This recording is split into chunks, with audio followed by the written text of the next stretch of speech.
Archal is doing for the ASB. He did a live presentation at the beginning of this year, and that was well received and a remarkable presentation, I must admit that. And I'm really looking forward to seeing Archal's presentation. Archal is a second-year mechatronics engineering student at the University of Cape Town. He's got a lifelong fascination for astronomy and the deep structures of physics. He has represented Botswana at the International Mathematical Olympiad and chaired the UCT Space Society, and he's actually chairing the UCT Space Society, and is active in bridging science, engineering, and public engagement. His interests range from geometry of space-time to the design of complex systems. And this talk aims to connect rigorous physics with the sense of wonder that first drew Archal to look up at the night sky. So I can assure you it will be a very absorbing presentation. And Archal, over to you. Thank you so much. Can everyone hear me and see my screen? Yes, we can see your screen and we can hear you. Okay, great. So my name is Archal Gupta, and I'm going to be talking a bit about black holes and white holes today, and also about the crazy math that's involved with them. So before we get started with the black hole side of things, I want us to establish sort of common ground so that we have the tools we need to be able to understand black holes in a new light. So firstly, we'll define what space-time is. So our intuitive understanding of the universe is built on three spatial dimensions, and that's forward, backward, upwards, downwards, to the left and to the right. But that's not a complete definition of a point in space-time, because if I wanted to meet someone, for instance, I wouldn't give them the address of a restaurant only. I'd also tell them what time I'm meeting them. Therefore, what the argument being made here is that time and space are interwoven, and they form a 4D continuum called space-time. And this is also according to Einstein, that time is not a separate universal parameter that ticks at the same rate for everyone. So a point in space-time is called an event, and you need 4 coordinates to describe it. That would be your x, y, z, and then your time t coordinates. So obviously the human mind cannot comprehend a 4D continuum, so we use a conceptual tool called a space-time diagram. So we're going to be using a very simple form of a space-time diagram known as a Minkowski diagram. This is basically compressing all 3 spatial dimensions onto a single representative spatial axis. So our x-axis here represents all of space, up, down, forward, back, left, and right. And then what we do is we make our perpendicular axis the time axis. So now this represents time.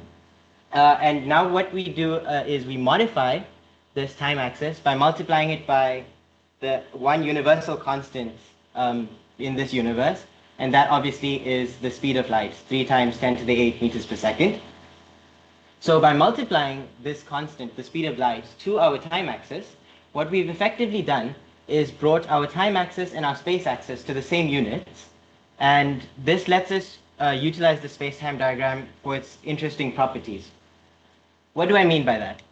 Well, firstly, now any path for any object in space-time, whether they're stationary or moving, is no longer a single point on this diagram. It's always going to be a line, and it's always going to be a continuous line.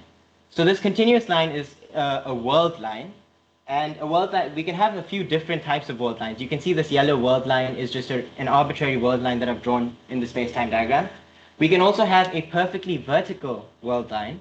And what a perfectly vertical world line represents is an object that's stationary in space, but is obviously moving through time. So they would have a perfectly vertical world line because the space coordinates not changing as time progresses. We can also have a diagonal world line. And a diagonal world line is simply us moving at a constant speed through space because we're covering a given distance in space in a given amount of time. And this gradient, the gradient of this world line will indicate the speed that we have relative to the speed of light. Because remember, we multiplied our time axis by the speed of light. Therefore, any gradient will be giving us a speed relative to the speed of light. We can also have a perfectly horizontal world line. And what this represents is traveling an infinite or a given amount of distance in 0 time, which signals infinite speed. and therefore is impossible for us to do. So you'll notice that we've talked about vertical world lines where we're moving at no speed, but we've talked about horizontal world lines, which are moving at infinite speed. And we've mentioned that we cannot cross the speed of light as matter. No matter can cross the speed of light. What this means is we have a critical line at the slope of 1, simply because of our speed of light. And this represents the world line of any photon moving through space-time, because it's covering the same distance every single time, and it's covering it at the speed of light. Most importantly, in the space-time diagram, this line will have a slope of exactly 1, and lines like these, world lines like these, are called light-like world lines because they're moving similar to how a photon would move through space-time. And any line steeper than this, aka a line that's fairly closer to the vertical world line, is called a time-like world line because you're moving slower than the speed of light. And any line shallower than this is called the space-like world line because you're moving faster than the speed of light, and that's obviously impossible. So now what we're going to do is we're going to take another light-like world line, this time moving in the opposite direction, and we're going to have it cut through the origin of this space-time diagram. Now what we get is a sort of X-shaped figure on our space-time diagram, and we've agreed that any line that is steeper can be traversed by us, and any line that's shallower cannot. That means that this, the upper triangular region of the space-time diagram is areas that we can travel to, and the lower triangular region of this space-time diagram is areas that we can travel from. So these create structures called light cones. So we have one light cone at the top here and one light cone at the bottom. We have proper names for these. So the one at the bottom is called the past light cone, and this encompasses every single possible event that could have had a causal influence on our current space-time coordinates. What this is basically saying is that if there's any event that ever affected our current position or our current circumstance, it falls within this yellow triangle.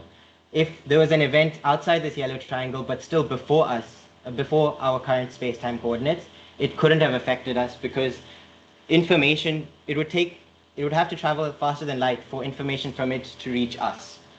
So yeah, this includes all transmitted signals, any rays of light which would have followed the light-like world lines on the edge, and even spacecraft.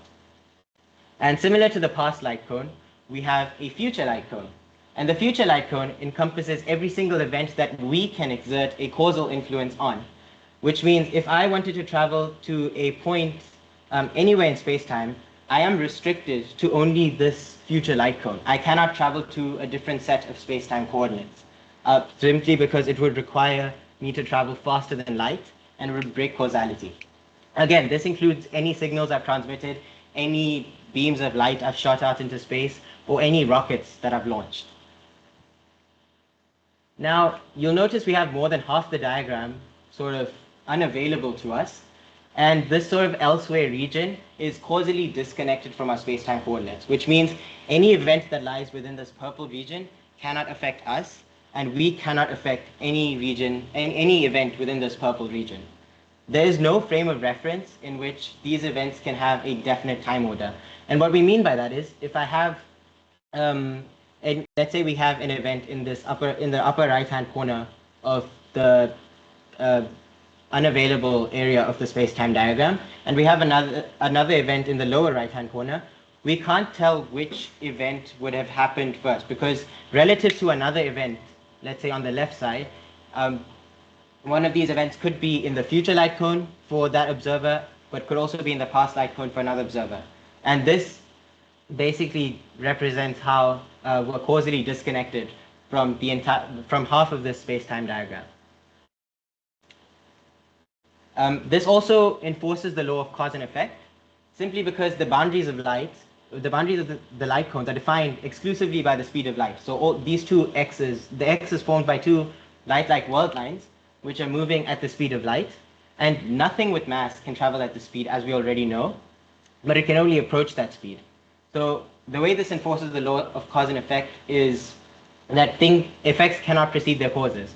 I'll talk a bit more about this during the presentation. And But the general idea is that this is the reason the universe makes logical sense, because, again, effects cannot precede their causes. When we talk about black holes, we're going to see how these light cones are manipulated and messed around with, and that gives us some really interesting mathematical features and effects that we haven't found observational evidence for yet. Okay, so let's just do a quick recap on how a black hole forms. Before that, I want us to just talk a bit more about space-time itself and how it curves relative to mass. So mass and energy determine the geometry of space-time, and you can find this through Einstein's field equations. And this curvature is what we perceive as gravity. So as you can see here, the larger the mass of this red object, the deeper the curvature of space-time. And the greater the, as you can see here, the greater the mass energy concentration, the more severe the curvature. Now, objects that are traveling, such as this yellow ball here, they follow what we call geodesics. These are the straightest possible paths in curved geometry. And another way to think about this is if you look at a plane's route on a flat world map, you'll often notice that the route is curved. But that's simply because the Earth is a globe. It's not a flat surface. And the fastest route connecting 2 points on a curved surface often ends up being a curved line when you project it onto a flatter surface. And it's this fundamental relation between matter and geometry that will set the stage for how we understand black holes as extreme manifestations of nature. All right, so quick recap to how black holes form. Black holes form through the gravitational collapse of a massive star. So if the star is 30 times the mass of our sun, then it is likely to form a black hole. And when this star runs out of fuel and its core is full of iron, gravity takes over the radiation pressure in the star. So gravity begins to crush the core. As gravity begins to crush the core, all the empty space inside the atoms that make up the core is squeezed out, and the electrons and protons and neutrons are squeezed together until we form what we call a proto-neutron star. And this proto-neutron star isn't stable yet. It could still collapse further. And the only condition that it has for collapsing further is if that core exceeds the weight of 3 suns. So if the core is 3 times the mass of our sun, the core gravity will be strong enough such that the nuclear forces that are opposing its collapse will not be powerful, and gravity will continue to shrink the core until a black hole is formed. So another way of looking at this limit is it's called the Oppenheimer-Volkoff limit, and it's the maximum mass a neutron star can have before it collapses into a black hole. All right, so now that we know how black holes form, let's talk a bit about the most familiar feature of black holes, which is the event horizon. So this event horizon is called a null surface, and it acts as a causal boundary. I'll talk about what a causal boundary is in a bit, but a null surface is simply a surface that isn't something you can touch or feel or experience. It is a surface demarcated by, in this case, a photon, such that if you were to place a photon at the event horizon, it would actually orbit the black hole. And mathematically speaking, the event horizon is defined by the Schwarzschild radius, and the Schwarzschild radius is proportional to the mass of the neutron star or the black hole. So in this case, g is the gravitational constant, and c is the speed of light. So it simply depends on how big the black hole is. And at the horizon, we define another quantity as well, and this is called the surface gravity. This simply measures how strongly the horizon pulls the nearby space-time around, and hence the nearby geodesics. And it is inversely proportional to mass, which means smaller black holes will curve space-time a lot more, and they'll pull a lot more, but larger black holes in size will have gentler, softer event horizons. Now, as we all know, if you were to fall into a black hole, a distant observer will only see you approach the black hole and then slow down as you near the event horizon, and eventually turn red and redder and redder and redder until you fade away. This is called the infinite redshift effect, and that's pretty much what a distant observer would see if you fell into a black hole. Here is a video of us falling into a black hole. I don't think it's playing.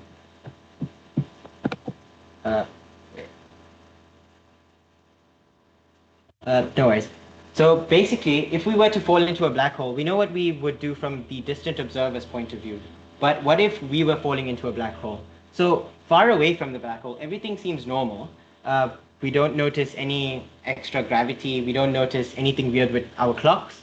But as we start to approach the horizon, we will notice that the strength of gravity continues to increase, and our future light cone will actually start to bend in towards the black hole. To an observer watching from far away, like we said, it looks like we're slowing down and fading out. But for us, we don't notice any change in our clocks. We don't notice any change in the strength. We don't feel like we're being tugged in one direction.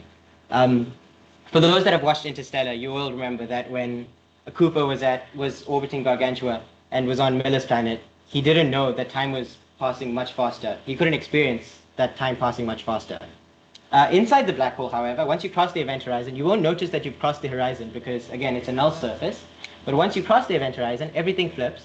So time becomes space and space becomes time, in the sense that the way we can't stop the flow of time, forward flow of time, such that we can't stop tomorrow from happening, inside a black hole, you can't stop yourself from going towards the singularity. It's not a place in time. It's not a point in time. It's just something you're moving towards.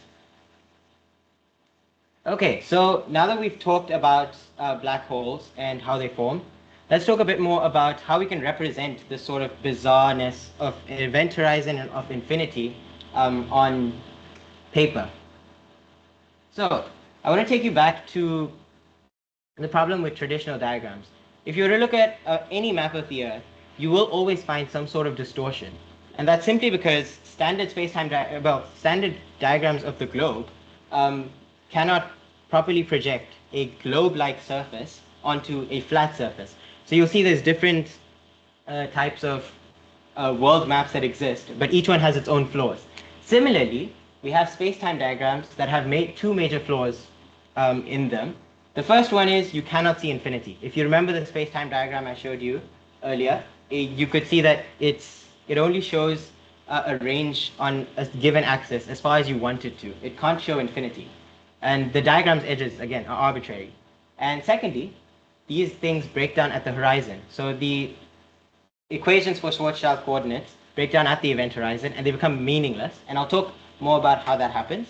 But the general idea is standard space-time diagrams cannot help us understand black holes and extreme limits like event horizons as well as we want to. So the solution is simple. We switch to a compactified space-time diagram, and this is what it looks like. We've got our regular grid, and what we do now is we conform it to a new sort of diamond-like shape, and what we get is a Penrose diagram.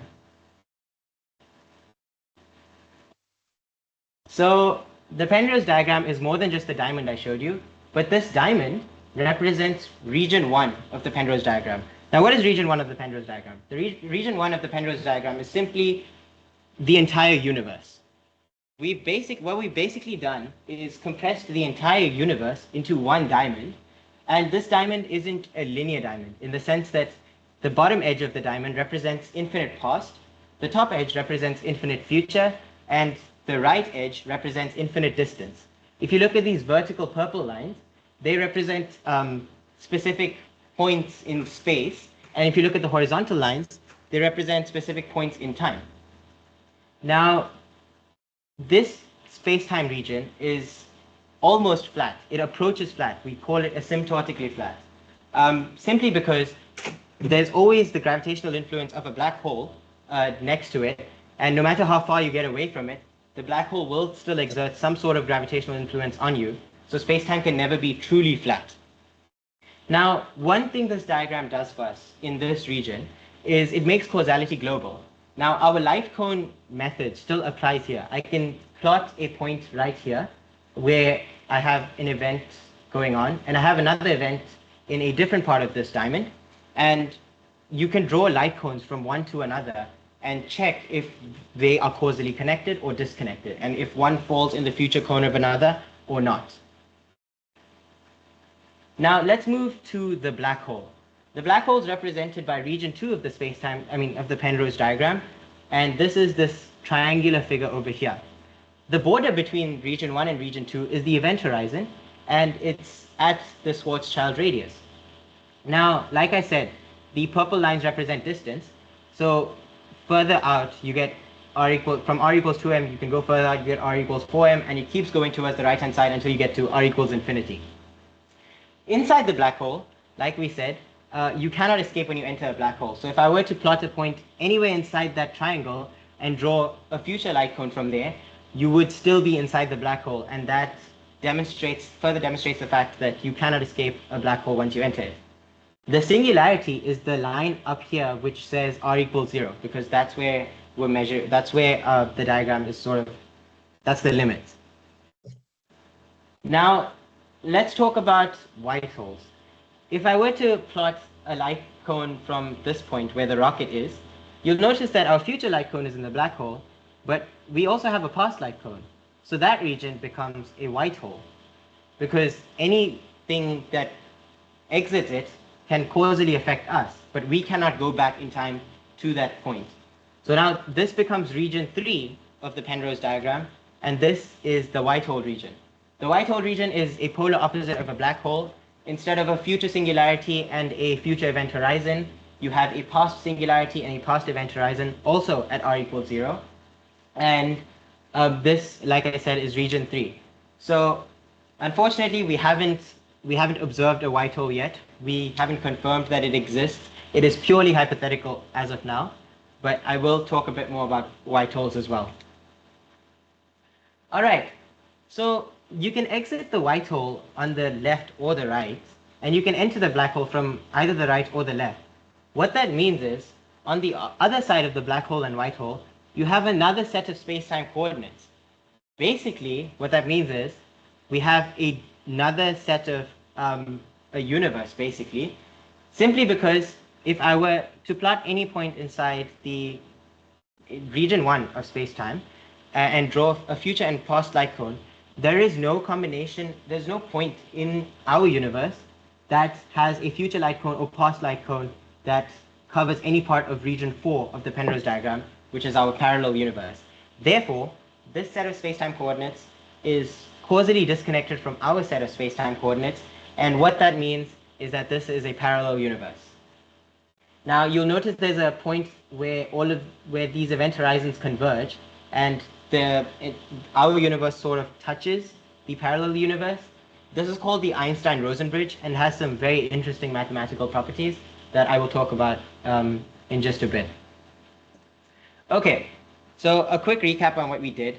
We talked about the Penrose diagram. We also talked about how black holes are plotted on the Penrose diagram, and we also talked about the possibility of white holes. But one caveat I forgot to mention was that all these objects we've talked about are not spinning.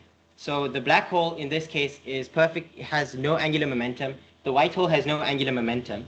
But there's a bit of a problem with that, because in real life, stars spin, stars rotate about their own axis, and since stars are what form black holes, therefore angular momentum is conserved, and once the star dies and forms a black hole, the black hole must also spin.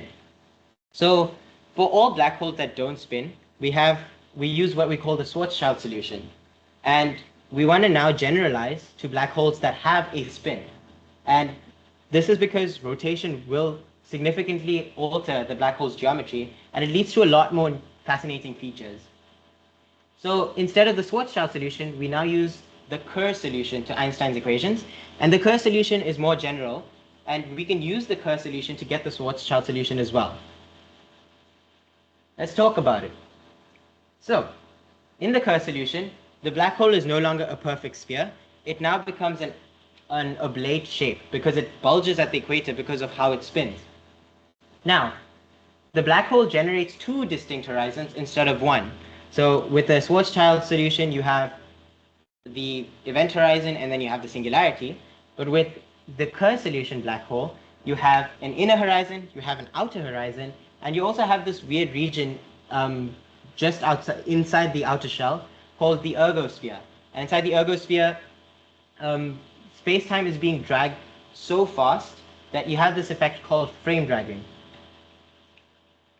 Now, frame dragging is basically a process where space-time spins faster than the speed of light.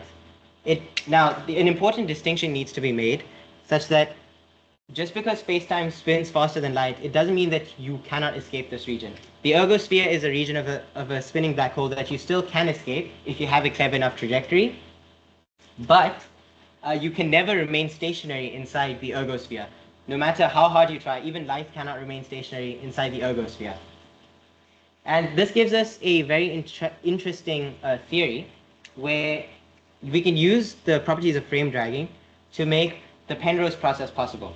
The Penrose process is a clever way to try and mine, it's hypothetical obviously, but it's a clever way to try and mine the rotational energy of the black hole that we can experience in the ergosphere. What it effectively does is it splits a particle and it lets one of the particles go into the black hole, so inside the outer horizon and inside the inner horizon towards the singularity, and it lets as a result, the second part of the particle will be ejected from the ergosphere, and it'll have more energy than the original particle.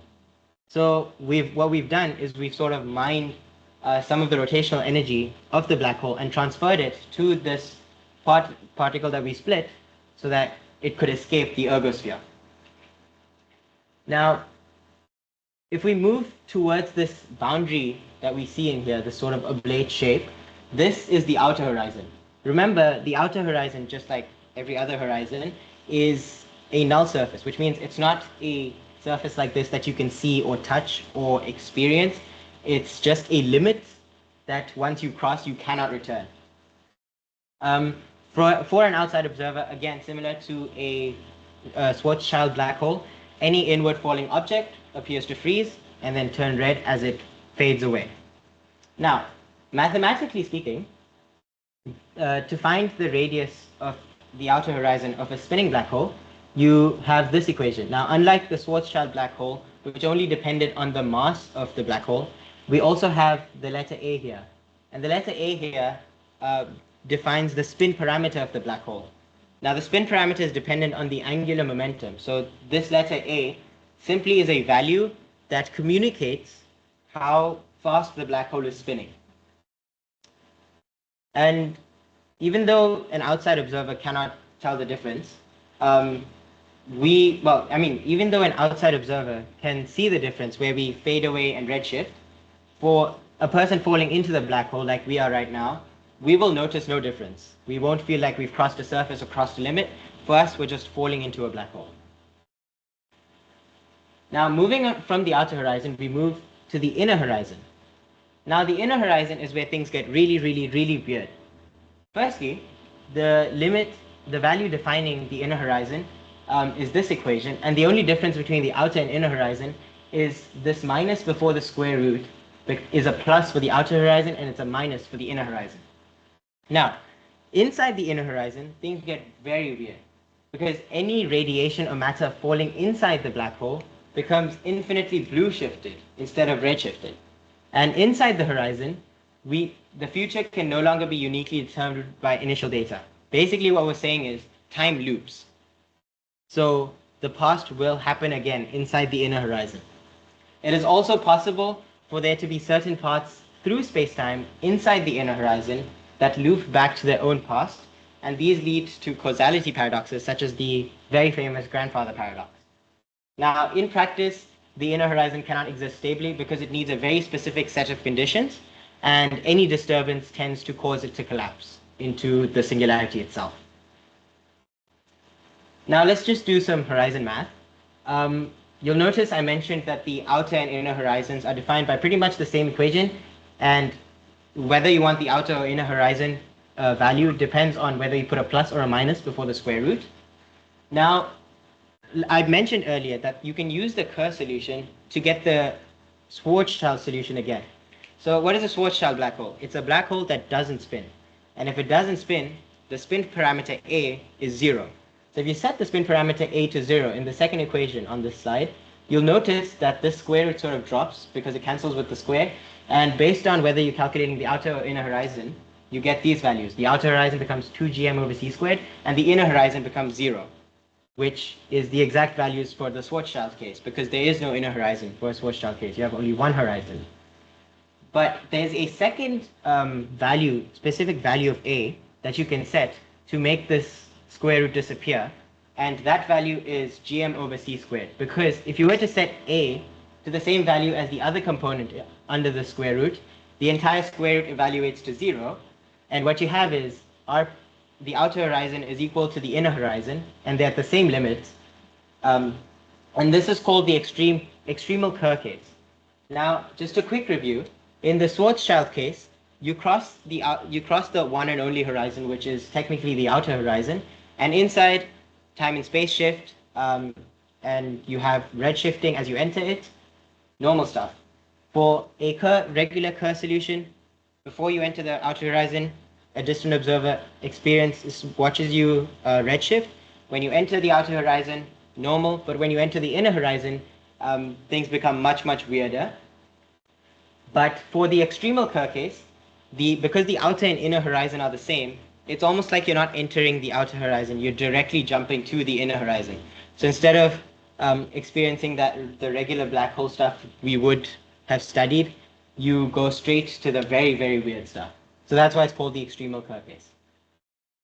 Now, we can go inside the inner horizon, obviously, and the Schwarzschild singularity, for a black hole that doesn't spin, the singularity is 1 point, but for a Kerr black hole, the singularity is no longer a point, it's a ring.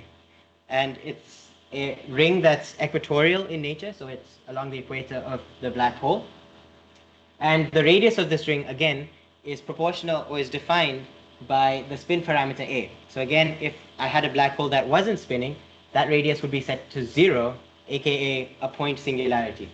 Now, pure Kerr math, aka an ideal solution where an ideal scenario where you have no disturbances, no instabilities, would allow for this. And what it would allow you to do is sort of hula hoop through this ring. So you could go through this ring, and it leads to even weirder events with the Penrose diagram, where you have multitudes of universes you can enter, and it sort of becomes just a door to all this craziness. But in practice, there's tons of tidal forces, there's tons of instabilities that would exert a force on the singularity, and as a result, this wouldn't happen. You wouldn't be able to loop through the singularity. In fact, this entire region would sort of be a point singularity. Great. Now that we've sort of turned our brains into spaghetti with black holes that spin, let's talk about the exact opposite of black holes, and that is white holes. Now, if you remember, white holes occupy region 3 of the Penrose diagram. These are the way you obtain a white hole solution from a black hole solution is simply inverse time. So any value for time in a black hole solution, you replace with minus t, and you get a white hole solution, because instead of stuff entering, now stuff is leaving the event horizon. And what this does, it highlights the temporal symmetry in general relativity, because you can inverse time. And mathematically speaking, this means that there is nothing preventing a white hole from actually existing. But obviously, we have no observational evidence to this day of white holes. Now, let's talk about their causal structure. You remember I mentioned that with black holes, you can enter, but you can't leave, and you will be forced towards the point singularity.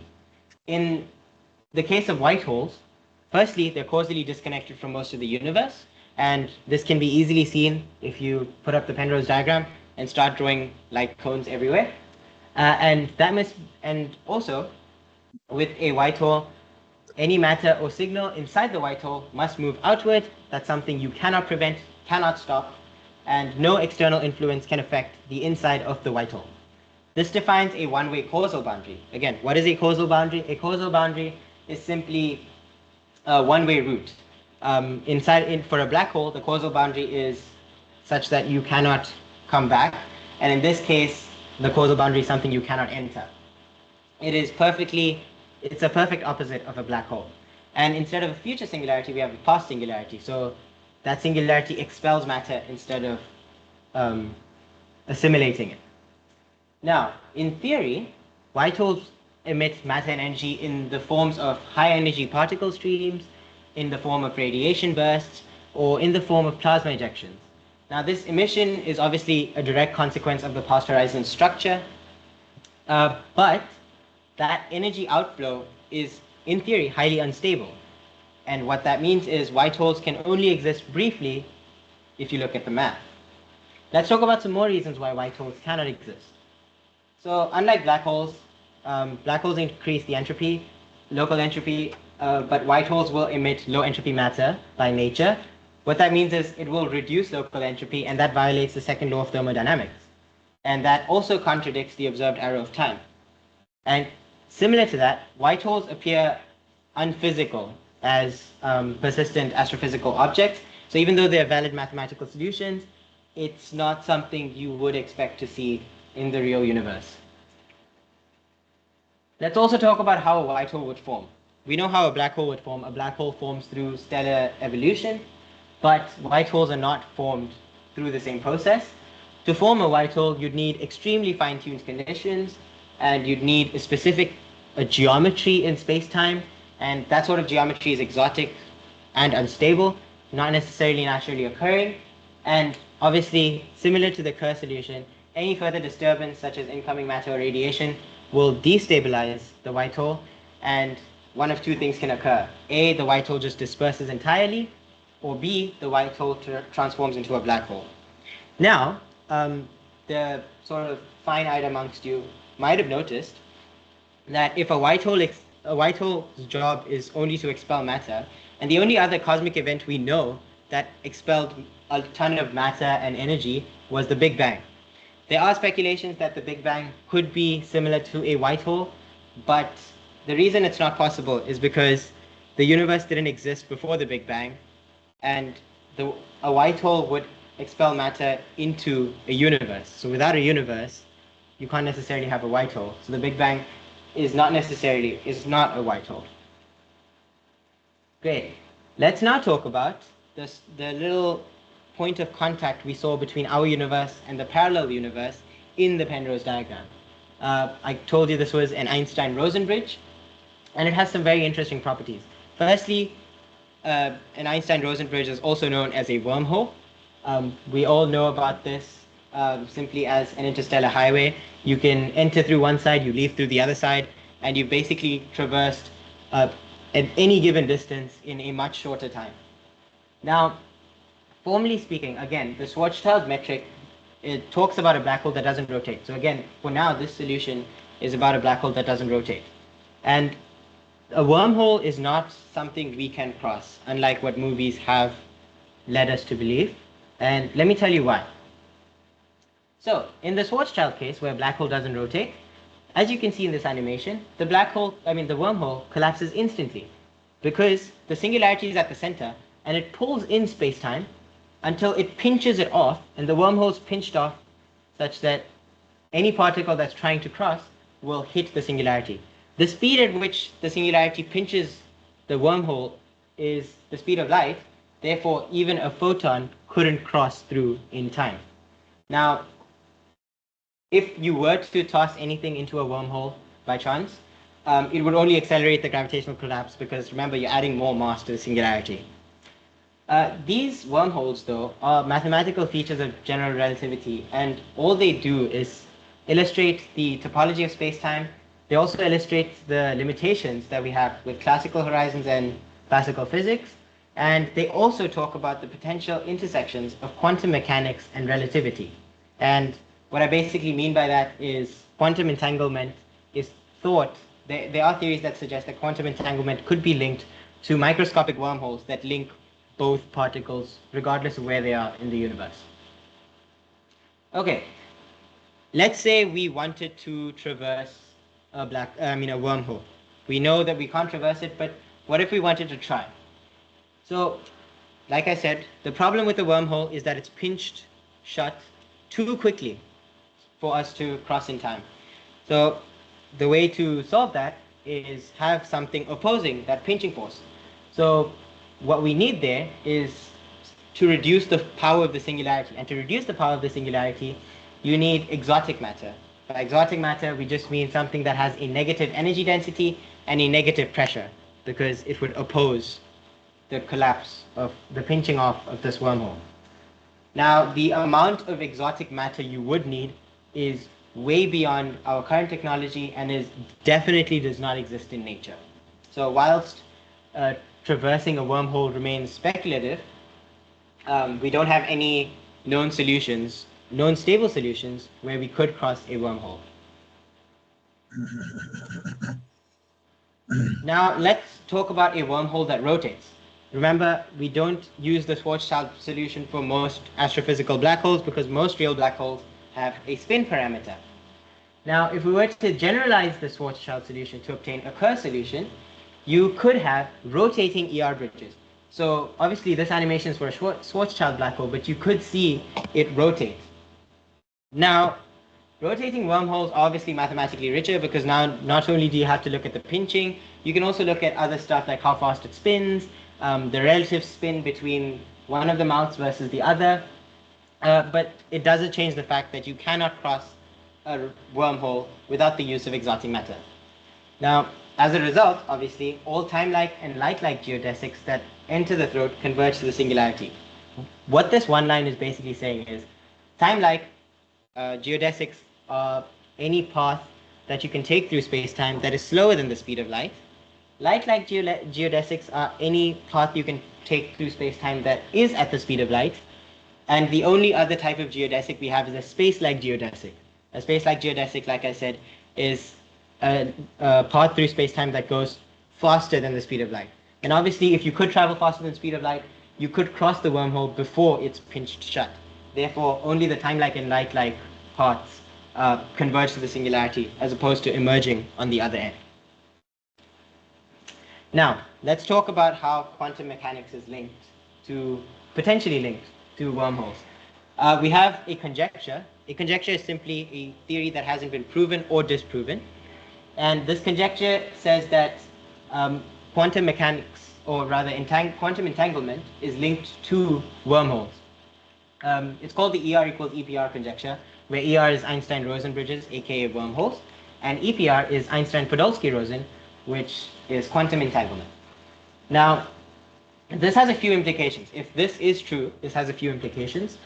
Firstly, quantum entanglement could be interpreted geometrically because we can describe a wormhole geometrically, and therefore we would be able to describe quantum entanglement geometrically.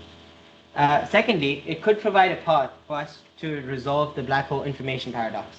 The black hole information paradox is basically something that says that information is lost when something enters a black hole, but information shouldn't be lost.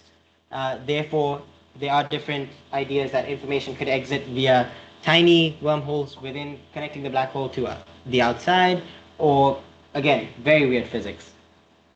The third thing this suggests is that there's a profound unity between quantum mechanics and the geometry of space-time. Great. Now that we've looked at black holes, we've looked at spinning black holes, we've looked at white holes, and we've also looked at Einstein-Rosen bridges. Let's now talk about time. You will remember at the beginning of this talk, I mentioned that there are possibilities for time to loop back in itself, where you can experience your own past again. We call this a closed time-like curve. Time-like again because we are moving slower than the speed of light, yet it's a closed curve, therefore we experience the same space-time coordinates, aka the same time and place again. Now, locally, the way these work is locally the traveler experiences time normally. So for them, they're moving forward through time, they're probably going about their day, doing normal stuff. But globally, in the entire system, their path circles back and their future reconnects with their past. A good analogy of this is trying to circumnavigate the globe. Let's say I'm in Cape Town and I'm walking northbound. If I were to walk in the direction of north, locally I'm walking straight and I'm only walking straight. But eventually, if I circumnavigate the entire globe, I will end up where I started. I'll end up in Cape Town. And that's basically what's happening here, except it's not just space, it's also time. Now, these time-like curves can form in a few environments. Inside the inner horizon of a Kerr black hole. They can also form inside a rotating cosmos, where space-time itself is rotating. They could also form inside the mouth of a wormhole. Now, for that to happen, you'd have one mouth spinning faster than the other, and the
but they are built into the structure of relativity.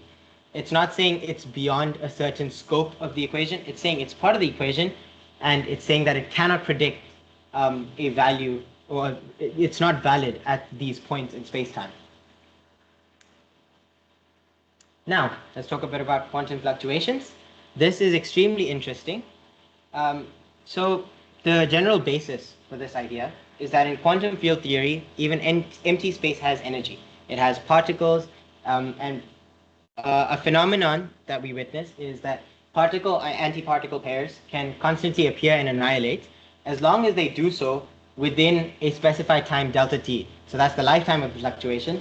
As long as this inequality holds, where the energy and the lifetime of the fluctuation are greater than h with this cross through it. With this cross through it is basically the reduced Planck constant. That's h divided by 2 pi. And as long as you obey this inequality, particle-antiparticle pairs can appear and disappear out of in the vacuum of space. They need nothing to trigger them. They constantly do that. Now, if you do this close enough to a black hole, these particle-antiparticle pairs will still continue to form and annihilate, but you could have an instance where once the particle-antiparticle pair has formed, either the particle or the antiparticle could be sucked into the black hole, whilst the other stays out of the black hole. Now, when this time delta t expires, that means that we won't have both particles to annihilate each other. One of the particles will still continue to exist. This is what we call Hawking radiation, and the loss rate for Hawking radiation for a given black hole is inversely dependent to its mass. So the smaller a black hole is, the faster it evaporates. Now, it's also linked to thermal energy because this emitted radiation is thermal in nature, and the temperature is inversely proportional, as you can see in this equation. So the temperature, the Hawking temperature, the radiation temperature, is inversely proportional to the mass. So the smaller the black hole, the higher the temperature, the emitted radiation, and the faster it evaporates. Over here, you can see an animation. We have a circle representing a black hole, and you have these blue and red particle-antiparticle pairs forming. Now, one forms too close to a black hole, and the red particle gets swallowed, and the blue particle doesn't get annihilated, so now it's free to go. So we've basically got a particle for free at the expense of the black hole. Okay, so what have we learned from today's talk? Well, the entire idea behind today's talk was to help you visualize infinity. Infinity is a concept we, as humans, cannot comprehend very easily, but with tools such as the Penrose diagram, with tools such as Einstein's field equations, and stuff like that, we can understand infinity. And by understanding infinity, we also have side effects where we can understand and discover new objects or regions of space-time. We have the interior of black holes, which we've never visited. We have the interior of white holes, which we've never visited. And we have the hypothetical landscape that parallel universes exist. It also lets us see the global structure of causality. We can take our Penrose diagram, region 1 of our Penrose diagram. We can plot any 2 points, and we can check if they are causally connected, regardless of how far they are in space-time, apart from each other. Out of all of this that we've seen, obviously our universe, we are in our universe, so we've confirmed that through observational evidence. And black holes and event horizons also, we've confirmed through observational evidence. However, white holes, wormholes, and parallel universes still remain hypothetical because we haven't seen them in real life. And again, the general crucifix of this talk is that singularities and infinities are not ultimate boundaries. They are just frontiers that we can still cross, provided we have the right tools. Thank you so much for listening to me. Do we have any questions?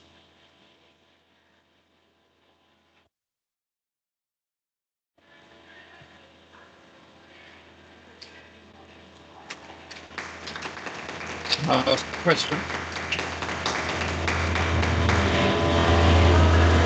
Do we have any questions? Yes, there's Can I ask a Jared. question? Oh, Yes, Jared. This is David. Yes, David.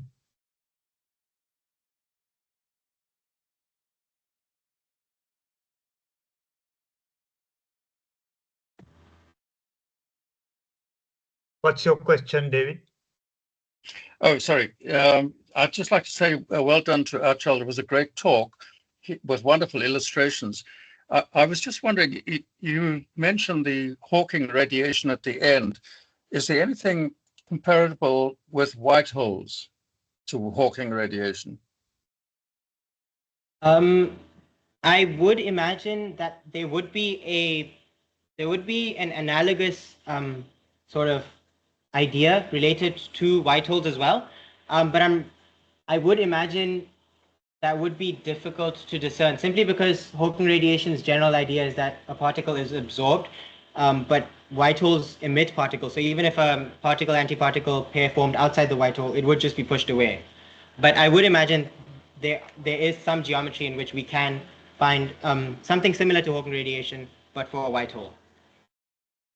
Thank you.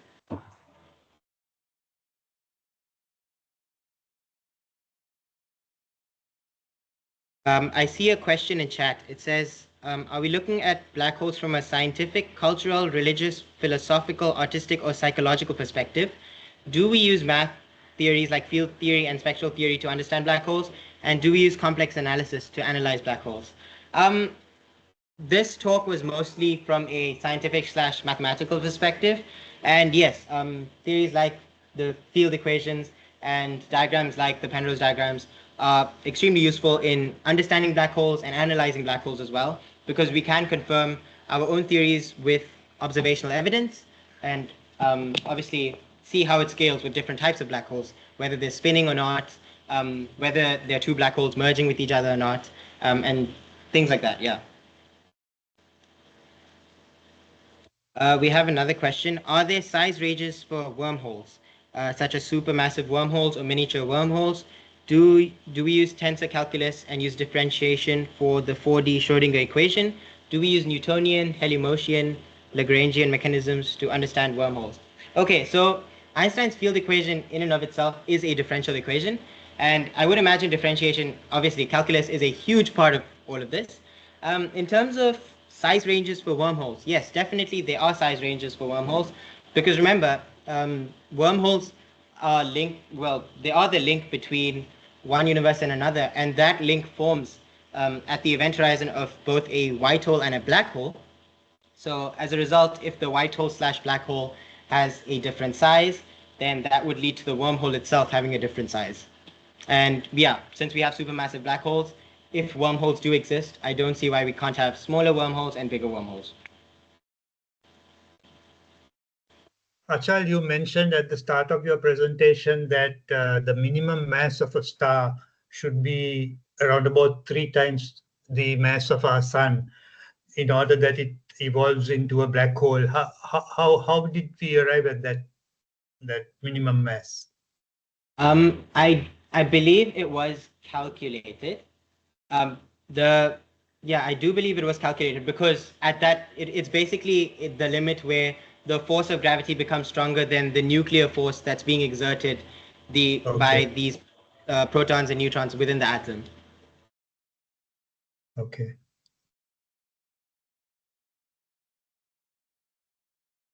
Your vast knowledge of astronomy, how do you eventually intend it to link with your mechatronics?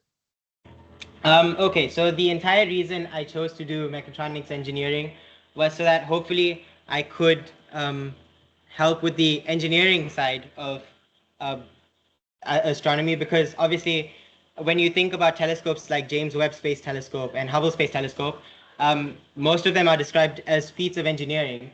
And for astronomers and humanity as a species to be able to observe that far back into the past using JWST, for instance, it took a team of engineers to, sort of go out of their comfort zone and build something that the world's never seen before. So that's why I'm doing engineering, because that's how I want to merge my love for space and engineering together by Wonderful. basically building the tools that astronomers can use to explore Wonderful. space.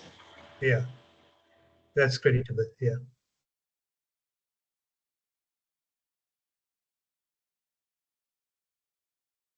You mentioned the parallel universe. Is that the same as multiverse?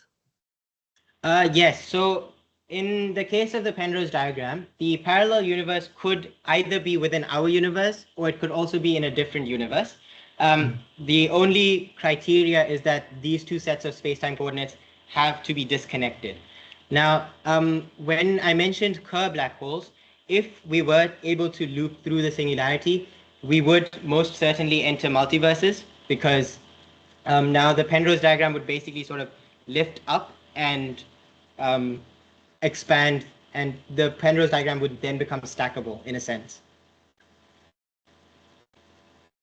I think there's another question from Aman. Can you simulate a wormhole on a computer? Okay, so yes, in theory you can simulate a wormhole, but it would be extremely difficult. So during the filming of the movie Interstellar, the black hole shot there, Christopher Nolan wanted a very, very accurate simulation of a black hole. It took, I believe, off the top of my head, I think it took 24,000 hours to render that entire black hole sequence for the movie Interstellar. And to this date, it is the most, I believe it's the most accurate simulation we have of a black hole. So if it took that long for a black hole, I can imagine it would take much, much longer for us to simulate a wormhole, because you'd have to simulate both the black hole, the white hole, and everything in between. There is another question. It's how useful is complex analysis in understanding black holes? I would imagine it's very useful. Black holes aren't my area of study, so I don't think I can accurately comment on that, but I would imagine that would be very useful.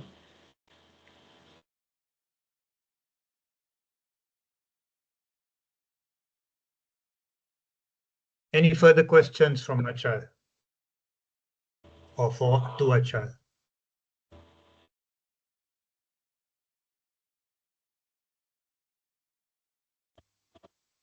All right, thank you so much for listening to my talk. I hope to see you guys at the next meeting. Yes, there are others who are not participating who wanted to listen to your recording. So, which within the next 1 week, I'll be putting it up on the website. There's a question. Okay, There's a hand up. Yes, please. Sharon?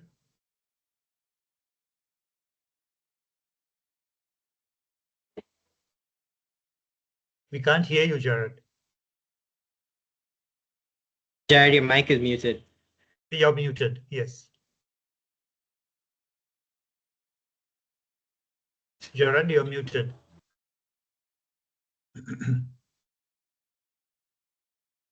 Jared, type your question in the chat.